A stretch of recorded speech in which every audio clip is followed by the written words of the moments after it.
فأتموا الصيام إلى الليل. دعوني أرحب بضيفي المفكر الإسلامي والداعي الإسلامي الكبير فضيلة الدكتور محمد هداية. أهلا ومرحبا بك يا فضيلة الدكتور. يا مرحبا، أهلا وسهلا. أنا مش هتكلم عن الصيام وفرضية الصيام لأننا نكاد نكون تحدثنا عنها في الحلقات الماضية، ولكن سأتوقف عند أتموا الصيام إلى الليل. إحنا المغرب بتقول الله أكبر بنفطر، هل الليل هنا هو آذان المغرب؟ استعذ بالله السميع العليم من الشيطان الرجيم. بسم الله الرحمن الرحيم. الحمد لله والصلاة والسلام على رسول الله نبينا محمد وعلى آله وصحبه وسلم يا ربنا تسليما كثيرا. وبعد، بالقطع لا. ليه؟ المغرب هو غروب الشمس أو بداية غروب الشمس. تمام. أو غربت الشمس. حتى هتلاحظ حاجة كونية، إن لما الشمس تغرب بيفضل أثرها. ودي مسألة صعبة جدا اللي هو بقايا الوهج. أيوه، هو اللفظ ده، بقايا الوهج الشمسي. ده اللي بقى اللي درس مثلا علم الفلك أو علم الجيولوجيا أو بعض العلوم كده، أو قرأ فيها يفهم النقطة دي. يعني أنت لو بصيت وأنت المغرب بيدن والناس بتاكل على طول كده، هتلاقي الدنيا نهار. ما زال النهار له أثر. متى نفطر؟ ثم أتموا الصيام إلى الليل. الآية واضحة على فكرة.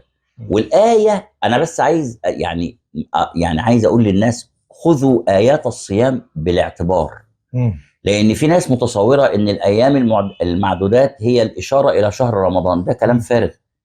الأيام شيء والشهر شيء ومعدودات بالذات شيء تاني خالص. ماذا تشير كلمة أيام معدودات؟ ده الصيام في أول التكليف كان عبارة عن أيام معدودات ومش أيام معدودة. يعني لو أنا قلت أيام معدودة توصل ل10، لو قلت معدودات لا تتعدى 3. أقل بالظبط. أقل من 10. لماذا؟ لأن جموع التأنيث السالمة كلها جموع قلة. يعني خد بالك، أيام جمع قلة. أنا بتكلم في اللسان.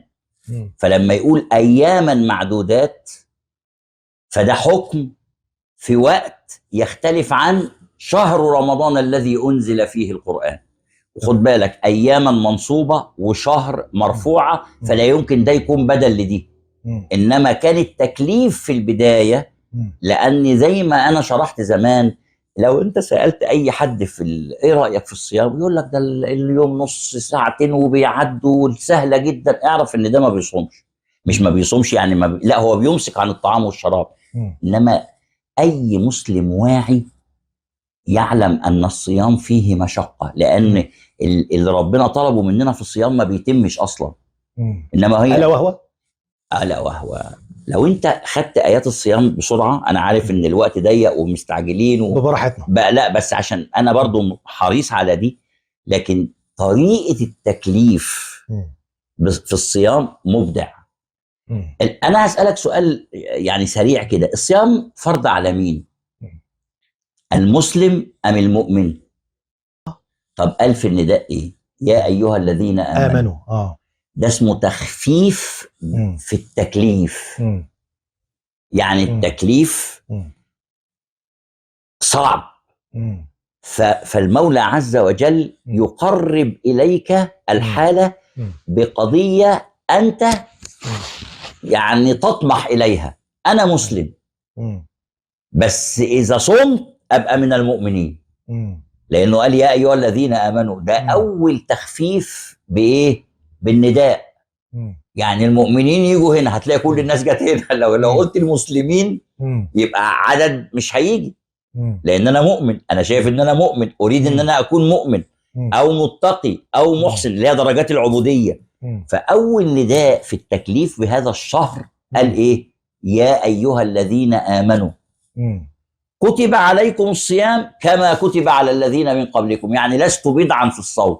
بس هو كتب على الذين من قبلنا ليس شهر بل أيام معدودات. ما هو هيقول في الآية لا، راح قايل إيه؟ كما كتب على الذين من قبلكم لعلكم تتقون. أياما معدودات.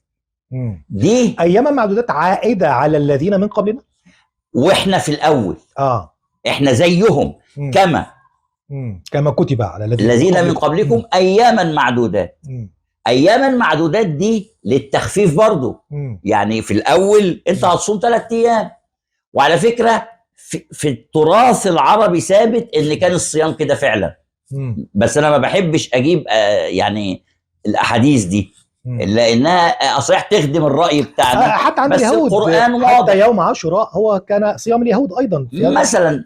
بس انا تملي اميل الى الايه القرانيه واخد منها. فالايه عندي الحمد لله واضحه جدا. الاول قال الغايه ايه من الصيام؟ لعلكم تتقون. فلو الناس صامت على مراد الله في الصيام، مثلا ايه يعني يعني الآية اللي هي يعني المولى عز وجل بيشفق ويرحم المسلمين، علم الله أنكم إيه كنتم تختانون أنفسكم فتاب عليكم. إذن أنت مع إله رحمن رحيم غفور إلى آخر هذه الصفات اللي أنا يعني المفروض أنا بعمل كل حاجة من أجل هذا، لأكون في معية هذا الإله الحق. فلما قال أياما معدودات دي مسألة إيه؟ بتقول لك المسألة سهلة خالص في الأول. لما يخلي الصيام بقى شهر كامل، إذا هناك غاية أسمى عند الله تبارك وتعالى. فلما قال إيه؟ شهر رمضان، وراح مديك نقطة تهون عليك الصيام الذي أنزل فيه القرآن. هدى للناس. بيتكلم عن ايه كده؟ المفروض انت متصور ان هو بيتكلم عن القرآن. خد كمان شق الصيام لانها لاحقة بالسبب. تاني هقولها، شهر رمضان الذي انزل فيه القرآن هدى للناس. القرآن هدى للناس، ده واقع تمام، لكن هذا هدى. ايوه، لكن في البلاغة القرآنية. وانا عايز اقول لك على نقطة، يعني حتى الآن لم نجد مثلا أكثر من كتاب أو 2 في أسلوبية القرآن. القرآن كله كتاب أو 2 بس. احنا درسنا لو أنت فاكر في الجامعات وفي أسلوبية العقاد، أسلوبية طه حسين، هل درسنا أسلوبية القرآن؟ إطلاقا. فدي داخلة في الخطة إنك ما تدرسش أسلوبية القرآن، لكن عيش الآيات دي كده. شهر رمضان الذي أنزل فيه القرآن هدى للناس وبينات من الهدى والفرقان، فمن شهد منكم الشهر فليصم. يعني ايه؟ يعني انت هتصوم بقى في شهر، بس انا المولى عز وجل اختار لك شهرا انزل فيه القرآن. عارف انا بشعر بايه في الايات دي؟ كأني بالله تبارك وتعالى يقول لو لم افرض عليك القرآن وعلمت انت ان هذا الشهر انزل فيه القرآن، لكان الواجب عليك أن تفرض الصيام على نفسك إكراما لنزول القرآن مثلا. فلما هو يكلفك، هذا التكليف أرحم، لأن كان واحد هيصوم وواحد لا. لكن لما يبقى عندك قطعي شهر رمضان الذي أنزل فيه القرآن هدى للناس وبينات من الهدى والفرقان، أمر إلهي، فمن شهد منكم الشهر فليصمه فأتموا الصيام إلى الليل. هنا بقى بيشرح لك الحالة. أفطر إمتى وأصوم إمتى. وأصوم إمتى هاجي لها. اللي هو الخيط الأبيض والخيط الأسود. طب أنا هسألك سؤال وأنت يعني هترد عليا بمنتهى الأمانة، أنا أعلم ذلك. أنت وأنت بتصلي الفجر بتلاقي حتى بوادر الفجر؟ إحنا بنصلي الفجر والدنيا لسه ضلمة. ليل. بالظبط. بعد قد إيه بقى؟ أنا عايزة، إحنا قدامنا وقت قد إيه؟ معنا وقت. وإحنا في الجامعة زمان انتبهنا لهذا الأمر. فذهبنا أنا و2 أصدقائي إلى هيئة المساحة، وقلنا لهم إن إحنا زي ما أنت حضرتك بتقول بالظبط، إحنا شاكين في المواقيت. فالراجل كان صريح جدا، قال إيه؟ قال أيوه في قد إيه؟ قال كده من 15 دقيقة ل 45 دقيقة حسب المنطقة. يعني كانت المنطقة عالية تبقى ربع ساعة، تلت ساعة، نص ساعة، 45 دقيقة حسب المنطقة. خدنا منه ورقة بذلك. فلما رجعنا الجامعة وبدأنا نعمل يعني فأحد الأساتذة الأفاضل قال لنا بس لو كنتوا ختمتوها هي ده اللي فرق يعني. يعني عشان تبقى رسميه، عشان نقدر نكلم ونعمل. سهله، ممكن نروح نختمها ونيجي. خدوها مننا ما اداهولناش لما طلبنا الخدمه. ولكن انا امام ايه قرانيه. الخيط الابيض من الخيط الاسود من الفجر، اللي هو ايه؟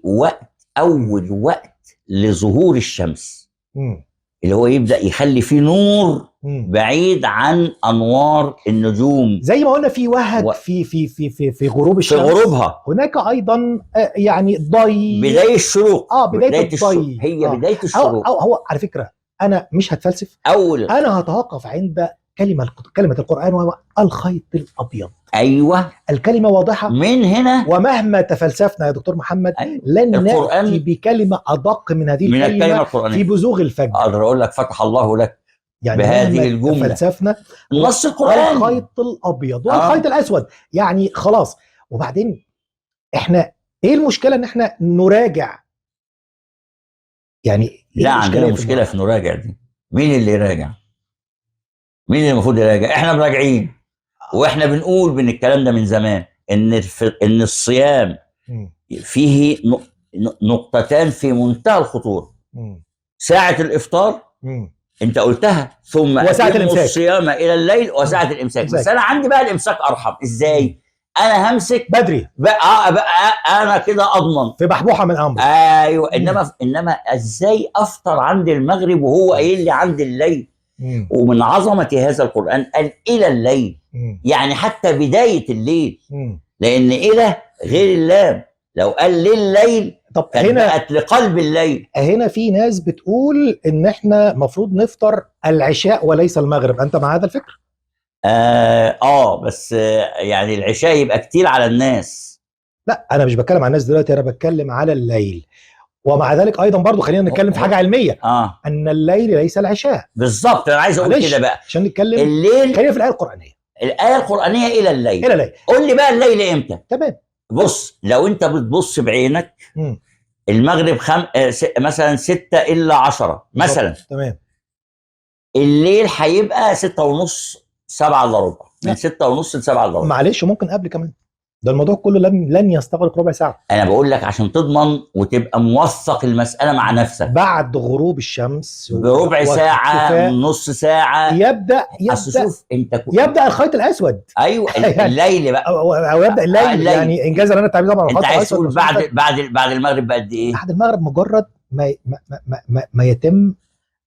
ومع ذلك البعض سينتقد هذا الفكر ويقول لك هذا ما استقرت عليه الامه. خلاص خليك انت حر. على فكره اي حد مننا بيقول رايه في كتاب الله لا يفرضه على احد، انت حر. انا بس بقول لك اللهم قد بلغت، اللهم فاشهد. اذا هي رساله للمراجعه من جديد في موعد الفجر، وايضا كيفيه الافطار لا مش كيفيه، وقت الافطار. ما هو ده اللي اقوله، وتحقيق الايه القرانيه في الايه فاتموا الصيام الى الليل في الوقتين. تمام. والخيط الابيض والخيط الاسود. الافطار انه الى الليل، ما اقدرش اصوم قبل ويعني قدوم الليل فعلا واتحقق بعيني. ومساله الخيط الابيض في تحقيق وقت الفجر. بس انا بقول هنا في الامساك لو انا مسكت قبل شويه اضمن. لكن لو انت بقى عايز تتكلم على الاشكاليه الاكثر في الافطار، على صلاه الفجر. صلاه الفجر بالظبط كده، لان ده تعبير قراني ايضا. ميقات الفجر ايضا بالظبط. صلاه الفجر كلمه قرانيه، صلاه الفجر. اذا احققها امتى؟ اللي هي على الميعاد دلوقتي مش مظبوطه. الليل قائم، الفجر فجر.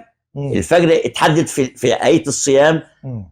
نتبين ايه؟ الخيط الابيض، شوف اللفظ كده، من الخيط الاسود من الفجر. المرحله البينيه بين الظلام والنور. ايوه تدقيق المصطلح بس لتحليل اللفظ القرآني. وكلمه فجر حتى اصطلاحا فجر جديد بتطلق دائما على بدايه البزوغ. ايوه، او الضوء. اذا هي رساله لاعاده مراجعه مواقيت صلاه الفجر، وايضا متى نفطر.